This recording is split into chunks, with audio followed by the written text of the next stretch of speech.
నమస్తే మిత్రమా, welcome to ఎపిటమ్ IAS. So ఈరోజు వేరియస్ న్యూస్ పేపర్స్లో కూడా మనకు చాలా వరకు ఇంపార్టెంట్ అప్డేట్స్ ఉన్నాయండి. సో ఇది విద్యా ఉద్యోగ సమాచారాలకు సంబంధించిన అంశాలు కాబట్టి ప్రతి ఒక్కరు కూడా లాస్ట్ వరకు ఈ యొక్క సెషన్ను స్కిప్ చేయకుండా చూసిన ప్రయత్నం చేయండి. మీకు చాలా వరకు కూడా హెల్ప్ అవ్వడం జరుగుతుంది. సో ప్రధానంగా మొదలు కానున్న కొలువుల జాతర అంటూ మనకు ఆంధ్రజ్యోతి పేపర్లో ఒక ప్రధాన బ్యానర్ ఐటమ్ ఇవ్వడం జరిగిందండి. సో భర్తీకి సిద్ధంగా 56,000కు పైగా ఉద్యోగాలు, ఆయా శాఖల నుంచి ప్రభుత్వానికి నివేదికలు, త్వరలో 18,236 పోస్టులకు నోటిఫికేషన్. రాష్ట్రంలో మళ్లీ సర్కారు కొలువుల జాతర మొదలు కానుంది. ఎస్సీ వర్గీకరణ ప్రక్రియ పూర్తయిన నేపథ్యంలో వివిధ శాఖల్లోని ఖాళీ పోస్టులను భర్తీ చేయాలని ప్రభుత్వం యోచిస్తుంది. ఈ మేరకు అన్ని ప్రభుత్వ విభాగాల్లో ఖాళీగా ఉన్న పోస్టులను లెక్క తేల్చే పనిలో అధికారులు నిమగ్నమయ్యారు. అధికార వర్గాల ద్వారా అందిన ప్రాథమిక సమాచారం మేరకు 56,740కి పైగా పోస్టులు ఖాళీగా ఉన్నట్టు తెలుస్తుంది. వీటిలో ఇప్పటికే గుర్తించి ఖరారు చేసిన 14,236 అంగన్వాడీ పోస్టులకు, 10,954 రెవెన్యూ పోస్టులు పోగా మిగిలినవి వివిధ శాఖల వారీగా ఉన్నాయి. అంతేకాకుండా గ్రూప్ 1కు సంబంధించిన కూడా కొన్ని పోస్టులు తేలే అవకాశం ఉందని అధికార వర్గాలు పేర్కొంటున్నాయి. వీటితో పాటు గ్రూప్ 2, గ్రూప్ 3, గ్రూప్ 4 పోస్టులు కూడా ఉన్నట్టు మనకి ఇక్కడ సమాచారం అండి. సో వివిధ శాఖల్లో ఖాళీలు ఇలా ఉండొచ్చని అంచనా అంటూ కొన్ని అంశాలను ఇవ్వడం జరిగింది. ప్రధానంగా 12,150 పోలీస్ శాఖలో, వైద్య శాఖలో 2,762, ఆర్టీసీలో 3,038, గురుకులాల్లో 2,850, ఇంజనీరింగ్ లో డిపార్ట్మెంట్ లో 2,510 పోస్టులు, అగ్రికల్చర్ డిపార్ట్మెంట్ లో 148 పోస్టులు, R&B డిపార్ట్మెంట్ లో 185 పోస్టులు, రెవెన్యూ శాఖలో 10,954 పోస్టులు, అదేవిధంగా మహిళా శిశు సంక్షేమ శాఖలో 14,236 ఉన్నాయండి. వీటితో పాటు ఇతర శాఖల్లో ఖాళీలు, గ్రూప్ 1 పోస్టులు ఉండేటువంటి అవకాశం ఉందంటూ ఒక వార్తను ఇక్కడ హైలైట్ చేయడం జరిగింది. మరి అదేవిధంగా చూసుకున్నట్టయితే ప్రాథమిక జాబితాలో ఉన్న ఖాళీల భర్తీకి గాను వివిధ శాఖల్లో కలిపి 18,236 పోస్టులను త్వరలో నోటిఫికేషన్ ఇచ్చేందుకు రంగం సిద్ధం చేస్తున్నట్టు సమాచారం. వాస్తవానికి రాష్ట్రంలో ఉద్యోగ ఖాళీల భర్తీ కోసం ప్రభుత్వం ప్రత్యేకంగా జాబ్ క్యాలెండర్ ప్రకటించింది. కేంద్ర ప్రభుత్వం నిర్వహించే పరీక్షలను కూడా పరిగణలోకి తీసుకొని 2024-25 జాబ్ క్యాలెండర్ రూపొందించింది. అయితే ఎస్సీలను వర్గీకరించేందుకు రాష్ట్రాలకు హక్కు ఉందంటూ గతేడాది ఆగస్టు 1న సుప్రీంకోర్టు తీర్పు వెలువరించిన నేపథ్యంలో తెలంగాణలో వర్గీకరణ చేపట్టి రిజర్వేషన్లు ఖరారు చేసే వరకు ఉద్యోగ నియామకాలు ఇవ్వద్దని చెప్పేసి, నోటిఫికేషన్లు ఇవ్వద్దని చెప్పేసి ప్రభుత్వం నిర్ణయించింది. దీంతో అప్పటి నుంచి రాష్ట్రంలో కొత్త నోటిఫికేషన్ రాలేదు.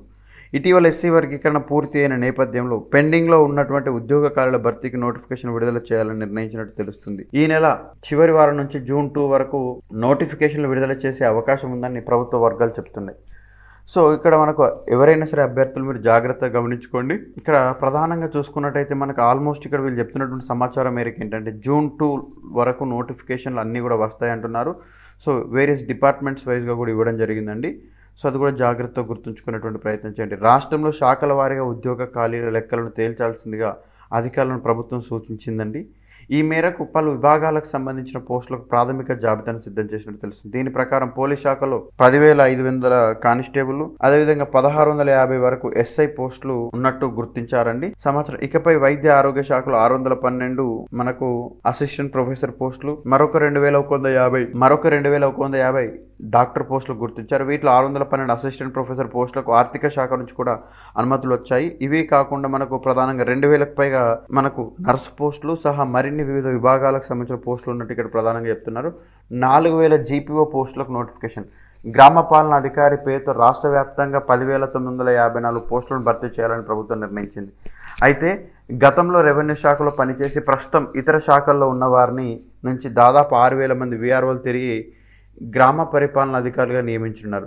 మిగిలిన 4,000కు పైగా పోస్టులకు నోటిఫికేషన్ ఇచ్చి భర్తీ చేయన్నారు. వాస్తవంగా అంగన్వాడీ టీచర్, హెల్పర్ పోస్టుల భర్తీ కోసం గతంలోనే ప్రభుత్వం ఆమోదం లభించిన ఎస్సీ వర్గీకరణ ప్రక్రియ నేపథ్యంలో వాటి భర్తీ ప్రక్రియ పెండింగ్లో పడింది. తాజాగా ఎస్సీ వర్గీకరణ ప్రక్రియ పూర్తి అయిన నేపథ్యంలో రెవెన్యూ, అంగన్వాడీ టీచర్ల భర్తీకి త్వరలో నోటిఫికేషన్లు వెలువడే అవకాశం ఉన్నట్టు ఇక్కడ మనకు ప్రధానంగా తెలుస్తుందండి. సో ఏది ఏమైనప్పటికీ కూడా ఈ సంవత్సరం అనేది తెలంగాణలో నిరుద్యోగులందరికీ కూడా ఉద్యోగనామ సంవత్సరంగా ఉంటుంది కాబట్టి సో ఎవరైతే ఇంట్రెస్ట్ ఉన్నటువంటి ఆస్పిరెంట్స్ ఎవరైతే ఉన్నారో ఖచ్చితంగా మీ యొక్క సరి అయినటువంటి ప్రణాళికతోటి మీరు ప్రణాళికలు సిద్ధం చేసుకున్నట్టయితే ఖచ్చితంగా విజయాన్ని సాధించవచ్చండి. సో మీ యొక్క విజయంలో కూడా ఎల్లప్పుడూ కూడా ఎపిటమ్ ఐఏఎస్ మీ వెన్నంటే ఉంటుంది. ఎపిటమ్ ఐఏఎస్, ఎపిటమ్ పోలీస్ అకాడమీ రెండు కూడా మీ యొక్క విజయం కోసం బాటలు వేస్తుంటాయి. సో ప్రతి ఒక్కరు కూడా ఈ యొక్క 2 యూట్యూబ్ ఛానల్ కూడా సబ్స్క్రైబ్ చేసుకొని మీకు రెగ్యులర్ బ్యాచ్లకు సంబంధించిన అనౌన్స్మెంట్, ఫ్రీ టెస్ట్ సిరీస్లకు సంబంధించిన అనౌన్స్మెంట్ అందులో ఉంటుందండి. సో అదేవిధంగా నెక్స్ట్ మరొక కీలకమైన అప్డేట్ చూసుకున్నట్టయితే టీజీపీఎస్సీ సిలబస్ కమిటీ చైర్మన్గా బాలకృష్ణారెడ్డి అంటూ ఒక ప్రధాన వార్తని ఇవ్వడం జరిగింది. 10 ఏళ్లు అయిన నేపథ్యంలో సిలబస్ లో మార్పులకు కసరత్తు. తెలంగాణ పబ్లిక్ సర్వీస్ కమిషన్ ఆధ్వర్యంలో నిర్వహించే పలు పోటీ పరీక్షల కోసం కొత్త సిలబస్ ను తయారు చేయనున్నారు. దీనికోసం సిలబస్ కమిటీ చైర్మన్ గా higher education council chairman professor బాలకృష్ణారెడ్డిని నియమించారు. బుధవారం ఎంసీహెచ్ఆర్డీలో టీజీపీఎస్సీ ఆధ్వర్యంలో పలు అంశాలపై చర్చించేందుకు వర్సిటీల వీసీలతో సమావేశం జరిగింది. తెలంగాణ రాష్ట్రం ఏర్పడిన వెంటనే 2014-15లో టీజీపీఎస్సీ కోసం అప్పట్లో ప్రొఫెసర్ కోదండరాం నేతృత్వంలో సిలబస్ కమిటీ నియమించారు. కమిటీలో సీనియర్ విద్యావేత్తలు చుక్కా రామయ్య, హరగోపాల్ తదితరులు ఉన్నారు. సిలబస్ వచ్చి 10 ఏళ్లు అవుతున్న నేపథ్యంలో ప్రస్తుతం వచ్చిన మార్పులకు అనుగుణంగా సిలబస్ లో మార్పులు తీసుకురావాలని కమిషన్ డిసైడ్ అయింది. దీనికోసం బాలకృష్ణారెడ్డి నేతృత్వంలో 6 సభ్యులతో కూడినటువంటి కమిటీ ఏర్పాటు చేశారు. ఈ కమిటీ ప్రస్తుతం ఉన్నటువంటి గ్రూప్ 1, గ్రూప్ 2, గ్రూప్ 3, గ్రూప్ 4తో పాటు ఇతర పోటీ పరీక్షలకు సంబంధించిన సిలబస్ ను రూపొందించనున్నారు. సమకాలీన అవసరాలు, రాష్ట్ర విధానాలు, నేషనల్ లెవెల్ ఎగ్జామినేషన్ దృష్టిలో ఉంచుకొని కొత్త సిలబస్ ను తయారు చేయనున్నారు. ఉద్యోగ అవసరాలు, అభ్యర్థుల యొక్క సామర్థ్యాలు అంచనా వేసి దీన్ని రూపొందించున్నారు. దీంతో పాటు పటిష్టమైన క్వశ్చన్ బ్యాంకును రూపకల్పన, ఇంటర్వ్యూలపై అధ్యయనం, టెక్నికల్ అంశాలపై మరోమారు కమిటీలను టీజీపీఎస్సీ వేసింది. వీటికి JNTU VC, Palamuru varsity VC బాధ్యులుగా ఉన్నట్టు ఇక్కడ వార్తను ఇవ్వడం జరిగింది. సో అదేవిధంగా మరొక అంశాన్ని కూడా మనకి ఇక్కడ తెరపైకి తీసుకొని రావడం జరిగింది. వీసీలతో సమావేశమైన టీజీపీఎస్సీ ప్రభుత్వ ఉద్యోగాల పోటీ పరీక్షలకు దేశవ్యాప్తంగా సబ్జెక్ట్ నిపుణుల కమిటీ, న్యాయ సమస్యల పరిష్కారాల కమిటీ ఏర్పాట్లో భాగంగా తెలంగాణ పబ్లిక్ సర్వీస్ కమిషన్ బుధవారం యూనివర్సిటీల వైస్ ఛాన్సలర్తో కూడా సమావేశం అవ్వడం జరిగింది. నిపుణుల కమిటీ నియామక బాధ్యతలను యూపీఎస్సీ అదేవిధంగా టీజీపీఎస్సీకి అప్పగించింది. ఇందులో భాగంగా మనకు టీజీపీఎస్సీ చైర్మన్ బుర్రా వెంకటేశం వీసీలతో పలు విషయాలపైన చర్చించారంటూ ఒక అంశాన్ని తెరపైకి తీసుకుని రావడం జరిగింది. మరి అదేవిధంగా ఉద్దేశపూర్వకంగా తప్పుడు ప్రచారం అంటూ నిబంధనలకు లోబడే నియామకాలంటూ టీజీపీఎస్సీ ఒక ప్రధానమైనటువంటి ప్రకటన చేయడం జరిగింది. గ్రూప్ 1లో విజయం సాధించని కొందరు కోచింగ్ సెంటర్ల నిర్వాహకులు ఉద్దేశపూర్వకంగా వదంతులు, తప్పుడు సమాచారాన్ని వ్యాప్తిస్తున్నారని టీజీపీఎస్సీ తెలపడం జరిగింది. అభ్యర్థులు ఇలాంటి ప్రచారాన్ని నమ్మవద్దని కమిషన్ ప్రకటనలో కోరింది. రీకౌంటింగ్కు దరఖాస్తు చేయకుండా మార్కులు తగ్గాయని కొందరు చేస్తున్న ఆరోపణలు సత్యదూరమని, రాజ్యాంగబద్ధ సంస్థగా నిబంధనలకు లోబడి నియామక ప్రక్రియను చేపడుతున్నట్లు కమిషన్ సెక్రటరీ నవీన్ నికోలస్ తెలిపారు. మెయిన్స్ జవాబు పత్రాలను వర్సిటీలో సమర్థులైనటువంటి రెగ్యులర్ ఫ్యాకల్టీలచే మూల్యాంకనం చేయించినట్టు వెల్లడించారు. కోటి మహిళా కాలేజీ అభ్యర్థన మేరకు మహిళలకు మాత్రమే టాయిలెట్ వసతి ఉండడంతో వారికి మాత్రమే కేటాయించామని, అంటే ఇక్కడ సెంటర్స్ దగ్గర కొన్ని సెంటర్స్ లో కేవలం మహిళలకే కేటాయించారని ఒక అంశాన్ని చాలా మంది నోటీస్ చేసి అక్కడ నుంచే ఉద్యోగాలు ఎక్కువ వచ్చాయని చెప్పేసి చాలా మంది అభ్యర్థి తెలియజేస్తున్నారు. కాబట్టి అక్కడ టాయిలెట్స్ నిర్వహణలో భాగంగా మహిళలకే కేటాయించినట్టు చెప్తున్నారు. సో మహిళా అభ్యర్థులు 25% మంది 18-19 నంబర్ గల సెంటర్లో పరీక్షలకు హాజరయ్యాని, ఎంపికలో కూడా ఎక్కువ నిష్పత్తుల వారే ఉన్నట్టు పేర్కొన్నారు. సో మనకు ప్రధానంగా ఎస్టీ కేటగిరీ టాప్ ర్యాంకర్లు ఎరకల కులానికి చెందిన వారని తెలిపారు. సో ప్రిలిమ్స్ హాల్ టికెట్ లో జిల్లా కోడ్, సెంటర్ కోడ్లు ఉండడం చేత మెయిన్స్ కు వేరే హాల్ టికెట్ ఇచ్చినట్టు వెల్లడించారు. ఉర్దూలో 10 మంది రాయగా ఒకరు మాత్రమే ఎంపికైనట్టు వివరించారు. పోటీ పరీక్షల్లో కొందరు అభ్యర్థులకు సమాన మార్కులు రావడం సహజమని, మొత్తం మార్కులు సమానంగా ఉన్నప్పటికీ సబ్జెక్టులో వేరువేరు మార్కులు వచ్చాయని చెప్పేసి మనకు పూజితారెడ్డి అనే అభ్యర్థి మార్కులు ఫోర్జరీ చేసి రీకౌంటింగ్ తర్వాత మార్కులు తగ్గాయని లేఖ రాశారని, ఫోర్జరీ పత్రాన్ని సమర్పించినందుకు షోకాజ్ నోటీసులు జారీ చేశామన్నారు. ప్రస్తుతం 1:1 చొప్పున సర్టిఫికేట్ వెరిఫికేషన్ పిలిచిన ఏదైనా కేటగిరీ అభ్యర్థిలో లేకుంటే తదుపరి అభ్యర్థిని పిలుస్తామని ఇక్కడ తెలిపారు. సో సర్టిఫికేట్ వెరిఫికేషన్కి సంబంధించి తెలుగు యూనివర్సిటీ ఏప్రిల్ 16 మనకు టీజీపీఎస్సీ గ్రూప్ 1 పరీక్షలో అర్హత సాధించిన అభ్యర్థుల యొక్క సర్టిఫికెట్ల పరిశీలన నాంపిల్లోని తెలుగు విశ్వవిద్యాలయంలో ప్రారంభమైంది. 17, 19, 21, 22 తేదీలో సర్టిఫికేట్ వెరిఫికేషన్ ప్రక్రియ కొనసాగనున్నట్లు ఇక్కడ మనకు ప్రధానమైన వార్తలు ఇవ్వడం జరిగింది. ఆ 10 మంది సంగతి ఏంది అంటూ, అంటే గ్రూప్ 1లో ఆ 10 మంది సంగతి ఏందంటూ మనకు మరొక వార్తను హైలైట్ చేయడం జరిగింది నమస్తే తెలంగాణ పత్రిక. 21,093 మంది పరీక్షలు రాస్తే 21,103 మందికి రిజల్ట్ ఎట్లిస్తారు? అదనపు 10 మందిలో కాంగ్రెస్ నేత రాములు నాయక్ కోడలు ఉన్నారా? గ్రూప్ 1లో భారీ కుంభకోణం, కోట్ల రూపాయలు చేతులు మారాయి. సో సమగ్ర జ్యుడిషియల్ ఎంక్వైరీతో పాటు సిబిఐ విచారణకు ఆదేశించాలంటూ బీజేపీ నాయకులకు మనకు ప్రధానంగా మూటలు వెళ్తున్నాయి. అందుకే సీఎంతో లాలూచి అంటూ బీఆర్ఎస్ నేత హుజరాబాద్ ఎమ్మెల్యే పాడి కౌశిక్ రెడ్డి చేసినటువంటి విమర్శలను కూడా ఇక్కడ నమస్తే తెలంగాణ పత్రిక హైలైట్ చేయడం జరిగింది. మరి అదే విధంగా చూసుకున్నట్టయితే టెట్ దరఖాస్తులో ఎడిట్ ఆప్షన్ అంటూ, టెట్ దరఖాస్తులో ఎడిట్ ఆప్షన్ను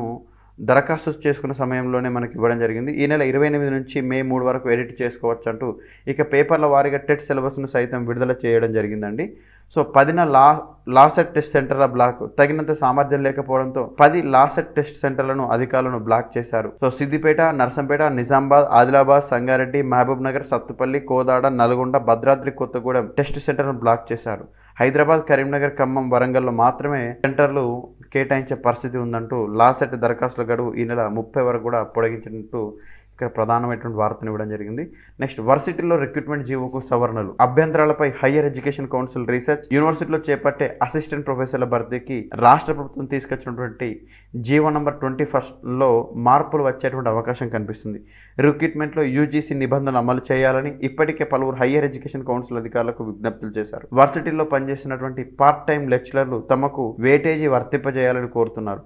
మరోపక్క కాంట్రాక్ట్ లెక్చరర్లు తమకు ప్రత్యేకంగా వెయిటేజ్ ఇవ్వాలని కోరుతున్నారు. దీనికి తోడు యూజీసీ నిబంధనల ప్రకారం పీహెచ్డీ ఉంటే 30 మార్కులు ఇవ్వాల్సి ఉందని ప్రస్తుత జీవోలో 10 మార్కులే ఇచ్చారని కొందరు ఫిర్యాదు చేస్తున్నారు. దీనికి తోడు రిక్రూట్మెంట్లో మనకు ప్రధానంగా చూసుకున్నట్టు నెట్ లేదా పీహెచ్డీ తప్పనిసరిగా ఉండాలని నిబంధన కూడా అమలు చేయాలని మరికొందరు అభ్యర్థులు కౌన్సిల్ అధికారులను కోరారు. బీటెక్ కోర్సుల్లో వచ్చేటువంటి మార్కులకు వెయిటేజీ పెంచాలని విజ్ఞప్తి చేస్తున్నారు. అభ్యర్థుల నుంచి వచ్చే అటువంటి అభ్యర్థనలు తీసుకొని వాటిపై హైయర్ ఎడ్యుకేషన్ కౌన్సిల్ అధికారులు దీనిపైన స్టడీ చేస్తున్నారండి. సో ఇది ఏమన్నా వాళ్ళు స్టడీ చేసినట్టయితే ప్రాపర్గా వాళ్ళకి అనిపిస్తే దీనిపైన కొన్ని అమైండ్మెంట్స్ కూడా చేసేటువంటి అవకాశాలు ఉన్నట్టు తెలుస్తుంది. అదేవిధంగా కీలకమైనటువంటి ఉద్యోగ అప్డేట్ను ఒకసారి గమనించుకున్నట్టయితే ఆర్డినెన్స్ ఫ్యాక్టరీలో జూనియర్ టెక్నీషియన్లు, ప్రధానంగా రక్షణ మంత్రిత్వ శాఖకు చెందిన మెదక్లోని ఆర్డినెన్స్ ఫ్యాక్టరీలో 20 జూనియర్ టెక్నీషియన్ పోస్టులను కూడా నోటిఫికేషన్ రిలీజ్ చేయడం జరిగింది. ఇది కాంట్రాక్ట్ బేస్ పైన 1 year టెన్యూర్ తోటి ఈ యొక్క పోస్టులను ఫిలప్ చేయడం జరుగుతుందండి. సో ఈ యొక్క పోస్టులన్నీ కూడా ఆన్లైన్లో అప్లై చేసుకోవాల్సి ఉంటుంది. సో ఇందులో మనకు జూనియర్ టెక్నీషియన్ ఎగ్జామినర్ ఇంజనీరింగ్ 10 పోస్టులు, జూనియర్ టెక్నీషియన్ ఫిట్టర్ జనరల్ 10 పోస్టులు ఖాళీగా ఉండడం జరిగింది. సో మనకు దీనికి సంబంధించినటువంటి వాళ్ళు ఎవరైనా సరే జూనియర్ టెక్నీషియన్ ఎగ్జామినర్ ఇంజనీరింగ్ వచ్చేసరికి, ఫిట్టర్ వచ్చేసరికి మనకు ఎన్టీసీ, ఎన్ఏసి సర్టిఫికేట్ సంబంధిత కన్సర్న్ డిపార్ట్మెంట్లో 2 years వర్క్ ఎక్స్పీరియన్స్ ఉండాలంటున్నారు. సో దీనిలో మనకు వీటన్నిటికి కూడా అప్లికేషన్ ఫీజు వచ్చేసరికి 300 రూపీస్ ఉంటుందండి. ఎస్సీ, ఎస్టీ, దివ్యాంగులకు, మాజీ సైనిక ఉద్యోగులకు, మహిళలకు ఎలాంటి ఫీజు లేదు. సో అదేవిధంగా చూసుకున్నట్టయితే వేతన శ్రేణి వచ్చేసరికి నెలకు 21,000 మూల వేతనానికి అదనంగా ఇండస్ట్రియల్ డిఆర్ఎస్ అలవెన్సులు, స్పెషల్ అలవెన్సులు, పీఎఫ్, గ్రాట్యుటీ, ఎక్స్గ్రేషియా, వసతి సదుపాయాలు అనేది ఉండడం జరిగింది. ఈ యొక్క సెలక్షన్ ప్రాసెస్ అనేది మీ యొక్క ధృవపత్రాల పరిశీలనతో పాటు అర్హత సాధించిన వారిని ట్రేడ్ టెస్టుకు సెలెక్ట్ చేస్తారు. దీన్ని ఆర్డినెన్స్ ఫ్యాక్టరీ మెదక్, ఏదుల మైదారం, సంగారెడ్డి జిల్లాలో నిర్వహించడం జరుగుతుంది. ట్రేడ్ టెస్ట్లో చూపిన ప్రతిభ ఆధారంగానే ఫైనల్ సెలక్షన్ ఉంటుందండి. సో ట్రేడ్ టెస్ట్ సమయంలో ఎన్ఓసి సర్టిఫికేట్ని కూడా సమర్పించాల్సి ఉంటుంది. సో మనకు ప్రధానంగా చూసుకున్నట్టయితే దీనికి సంబంధించిన పూర్తి స్థాయి అంశాలన్నింటినీ కూడా దీనికి సంబంధించిన పూర్తి స్థాయి అంశాలు కూడా మీకు avnl.co.in అనే ఒక వెబ్సైట్లో మీకు పూర్తి స్థాయి సమాచారం ఉంటుందండి. సో ప్రతి ఒక్కరు ఆ యొక్క వెబ్సైట్లోకి వెళ్ళి చూసేటువంటి ప్రయత్నం చేయండి. అదేవిధంగా చూసుకున్నట్టయితే బెల్లో ఇంజనీరింగ్ ఖాళీలు, భారత ప్రభుత్వ రంగ సంస్థ బెంగళూరులోని Bharat electronic limited contract base పైన 7 పోస్టులకు నోటిఫికేషన్ అనేది రిలీజ్ చేయడం జరిగిందండి. సో ఇందులో ప్రాజెక్ట్ ఇంజనీరింగ్ 5 పోస్టులు, ట్రైనీ ఇంజనీర్ 2 పోస్టులు అండి. సో ఇందులో డిపార్ట్మెంట్స్ వచ్చేసరికి electronics, mechanical, computer science, aeronautical, aerospace. Eligibility వచ్చేసరికి depends upon the post base చేసుకొని కన్సర్న్ డిపార్ట్మెంట్లో బీఈ, బీటెక్, బీఎస్సీతో పాటు వర్క్ ఎక్స్పీరియన్స్ కూడా ఉండాలని చెప్తున్నారు. అది గుర్తుంచుకునేటువంటి ప్రయత్నం చేయండి. ఏజ్ లిమిట్ వచ్చేసరికి 1st April 2025 నాటికి ప్రాజెక్ట్ ఇంజనీర్కు 32 years, ట్రైనీ ఇంజనీర్కు 28 years. సో ఇక్కడ శాలరీ వచ్చేసరికి నెలకు ప్రాజెక్ట్ ఇంజనీర్కు మొదటి ఏడాది 40,000, సెకండ్ ఇయర్కు 45,000, థర్డ్ ఇయర్కు 50,000, ట్రైనీ ఇంజనీర్కు మొదటి ఏడాది 35,000, రెండో ఏడాది 35,000 అనేది ఇవ్వడం జరుగుతుంది. సో ఈ యొక్క సెలక్షన్ అనేది రిటర్న్ టెస్ట్, ఇంటర్వ్యూ బేస్ చేసుకొని ఉంటుందండి. సో ఈ యొక్క అప్లికేషన్ ఫీజు అనేది ప్రాజెక్ట్ ఇంజనీర్కు 472 రూపాయలు, ట్రైనీ ఇంజనీర్కు 177 రూపాయలు, SC, ST, PWD, ex service మెన్కు ఫీజు అనేది ఉండదండి. సో దీనికి సంబంధించి ఆన్లైన్ అప్లికేషన్స్కు 30 April 2025 అనేది లాస్ట్ డేట్గా ఉంటుంది. సో మరిన్ని వివరాల కోసం ప్రతి ఒక్కరు కూడా bel.india.in అనే ఒక వెబ్సైట్లో మీకు పూర్తి సమాచారం ఉంటుంది. సో మరి అదేవిధంగా మరొక కీలకమైన అప్డేట్ చూసుకున్నట్లయితే ఎంట్రన్స్కి సంబంధించి జేఎన్టీయూలో యూజీ, పీజీ, పీహెచ్డీ హైదరాబాద్లోని జవహర్లాల్ నెహ్రూ టెక్నికల్ యూనివర్సిటీలో 2025-26 విద్యా సంవత్సరానికి సంబంధించి యూజీ పోస్ట్ గ్రాడ్యుయేషన్ పీహెచ్డీ ప్రోగ్రాంలో ప్రవేశానికి విదేశీ పౌరులు, భారత సంతతికి చెందినటువంటి వ్యక్తులు, గల్ఫ్ దేశాల్లోని భారతీయ కార్మికుల పిల్లలు ఎన్ఆర్ఐల నుంచి అప్లికేషన్స్ ఇన్వైట్ చేస్తున్నారండి. బీటెక్ అదేవిధంగా బీటెక్ ఐడిపి, ఎంటెక్, ఎంఫామ్ కానీ, బీబీఏ డాటా అనలిటిక్స్ కానీ, బీబీఏ రెగ్యులర్ కానీ, ఎంటెక్ కానీ, ఎంసీఏ కానీ, ఎంఎస్సీ కానీ లేదా పిహెచ్డి కానీ మనకు చేసినటువంటి అభ్యర్థులు ఉంటే ఇక్కడ ఏదైనా సరే మీకు ప్రధానంగా దీనికి సంబంధించినటువంటి ఎలిజిబిలిటీ ఇవ్వడం జరుగుతుంది. సో అర్హత వచ్చేసరికి ఎనీ గ్రాడ్యుయేషన్, పీజీ ఉన్నా సరిపోతుంది. అప్లికేషన్కి వచ్చేసరికి ఆన్లైన్, ఆఫ్లైన్లో చేసుకోవచ్చు. Application fee 1000 rupees. DD JNTU Hyderabad, director university of foreign relations, 2nd floor, administrative building, జేఎన్2హెచ్, కూకట్పల్లి వారికి పంపించాల్సి ఉంటుంది. యూజీ అప్లికేషన్స్ అన్నిటికీ లాస్ట్ డేట్ మనకు ప్రధానంగా చూసుకున్నట్లయితే 16/6/2025 అండి. పీజీ అప్లికేషన్స్కి లాస్ట్ డేట్ వచ్చేసరికి 14th August 2025. పిహెచ్డీకి లాస్ట్ డేట్ వచ్చేసరికి 30 October 2025 అనేది ఉండడం జరిగిందండి. పూర్తిస్థాయి ఇన్ఫర్మేషన్ కోసం www.jntuh.ac.in అన్న ఒక వెబ్సైట్లో పూర్తి సమాచారం ఇవ్వడం జరిగిందండి. అదేవిధంగా జేపీఓల నియామక నోటిఫికేషన్ పైన వివరాలు ఇవ్వండి. ప్రభుత్వానికి హైకోర్టు నోటీసులు అంటూ ఒక ప్రధానమైనటువంటి వార్తను ఇవ్వడం జరిగింది. గ్రామ పాలనా అధికారుల నియామకానికి సంబంధించి జారీ చేసిన నోటిఫికేషన్లపై వివరణ ఇవ్వాలంటూ రాష్ట్ర ప్రభుత్వాన్ని హైకోర్టు ఆదేశించింది. ఈ నోటిఫికేషన్ పైన పూర్తి వివరాలతో కౌంటర్ దాఖలు విచారణ జూన్ 10వ తేదీకి వాయిదా వేసింది. జీపీఓల నియామకానికి ఈ నెల 1న జారీ చేసిన నోటిఫికేషన్ సవాల్ చేస్తూ వీఆర్ఓ అసోసియేషన్ హైకోర్టులో పిటిషన్ దాఖలు చేసింది. దీనిపై జస్టిస్ నామవరపు రాజేశ్వరరావు బుధవారం విచారణ చేపట్టింది.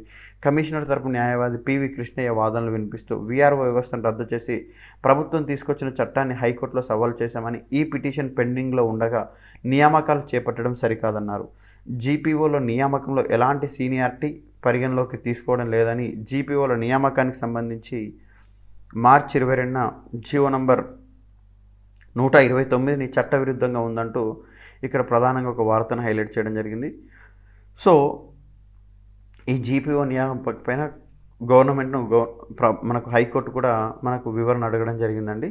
సో మరి అదేవిధంగా తెలంగాణలో రాబోతున్నటువంటి పోలీస్ నోటిఫికేషన్లో మీ పేరు ఉండాలని భావిస్తున్నారా? అయితే మీ కలల కాకి ఉద్యోగానికి వారధిగా నిలుస్తుంది epitome police academy. So Andhra Pradesh కానీ తెలంగాణ కానీ ఎస్ఐ కానిస్టేబుల్ పోటీ పరీక్షలకు ప్రిపేర్ అవుతుంటే అభ్యర్థులను దృష్టిలో ఉంచుకొని ఎపిటోమ్ పోలీస్ అకాడమీ వారి ఆధ్వర్యంలో బైలింగ్ అంటే ఇంగ్లీష్ మరియు తెలుగు మీడియం విద్యార్థులకు దృష్టిలో ఉంచుకొని ఆన్లైన్, ఆఫ్లైన్ మోడ్లో క్లాసెస్ అందివ్వడం జరుగుతుందండి. 100% సిలబస్ను కవర్ చేస్తూ పర్సనలైజ్డ్ మెంటర్షిప్ను ఇస్తూ 24/7 ఫ్రీ టెస్ట్ సిరీస్, అదేవిధంగా పేపర్ ఎక్స్ప్లెనేషన్ కూడా ఇవ్వడం జరుగుతుంది. ఇక్కడ free physical events, ground training కూడా ఉచితంగా ఇవ్వడం జరుగుతుంది. డిజిటల్ క్లాస్ రూమ్ కూడా లిమిటెడ్ సీట్స్తో ఇస్తున్నారండి. సో ఎవరైతే నాన్ మ్యాథ్స్ స్టూడెంట్స్ పైన ప్రత్యేక శ్రద్ధ ఉంటుంది, ఈ ఫీజులో 33% ఉమెన్ కమిషన్ మనకు కన్సెషన్ కూడా ఉండడం జరుగుతుంది. సో 20,000 వర్త్ ఉన్నటువంటి ఒక కోర్సును ఆఫ్లైన్ మోడ్ విద్యార్థులకు 11,999 రూపీస్కి ఇవ్వడం జరుగుతుంది. ఆన్లైన్ విద్యార్థులకు 10,000 వర్త్ ఉన్నటువంటి కోర్సును 2,999కి ఇవ్వడం జరుగుతుంది. సో దీనికి సంబంధించిన బ్యాచ్లన్నీ కూడా 21 ఏప్రిల్ నుంచి స్టార్ట్ అవ్వడం జరుగుతుందండి. సో వెన్యూ వచ్చేసరికి RTC cross road, steel bridge pillar number 45 దగ్గర అబౌవ్ డామినోస్ పిజ్జా పైన మనకు epitome police academy, epitome IAS academy ఉండడం జరుగుతుంది. సో మీకు మరింత సమాచారం కోసం 7095606638 లేదా 7095606639 నెంబర్కు కాల్ చేస్తే రెగ్యులర్ అప్డేట్స్ చెప్పడం జరుగుతుంది. సో ఇవి ఈరోజు అప్డేట్స్ అండి. సో రెగ్యులర్ అప్డేట్స్ కోసం ప్రతి ఒక్కరు కూడా ఎపిటోమ్ పోలీస్ అకాడమీని సబ్స్క్రైబ్ చేసుకోండి. థ్యాంక్ యూ అండి. Happy learning.